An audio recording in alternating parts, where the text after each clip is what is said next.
A day of hectic activity over the suspension of Noida SDM Durga Shakti Nagpal. On the one hand, demands to revoke the suspension of Durga Shakti Nagpal grew louder, with representatives of the All India IAS Officers Association meeting MOS PMO V. Narayansamy, seeking that the suspension be undone immediately.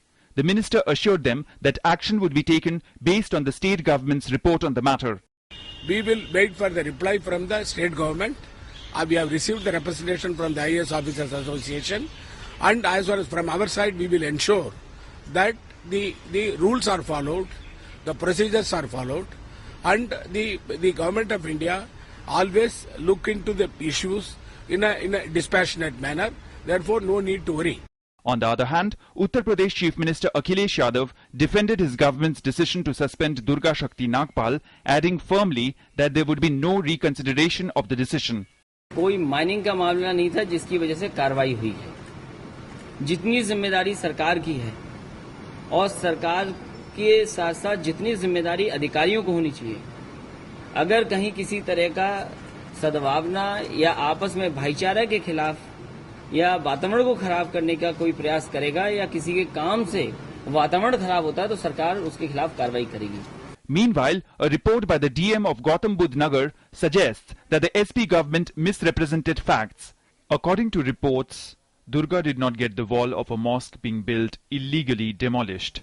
Instead, she had asked residents of the Noida village to take down the wall or get permission to build the structure, and the villagers dismantled it. The opposition maintains that Durga Shakti is being targeted for a stand against the sand mafia.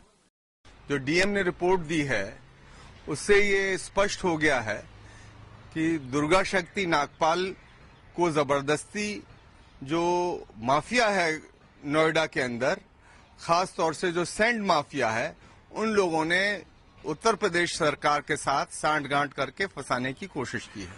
मेरी सरकार से मांग है कि इस पूरे प्रकरण पे श्वेत पत्र जारी करे। यदि बिना आधार के गलत सूचना पे निलंबन हुआ है तो ऐसी गलत सूचना देने वाले लोगों पे कार्रवाई हो, सरकार को सख्ती बरते और पूरे एक्शन टेकिंग रिपोर्ट के साथ सरकार जनता को ये बताए कि सच्चाई क्या है।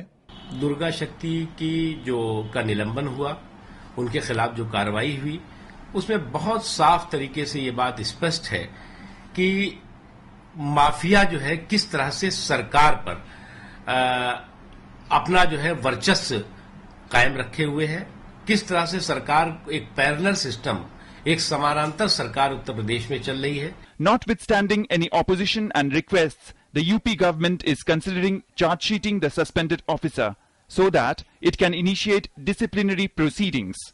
Bureau Report, DD News.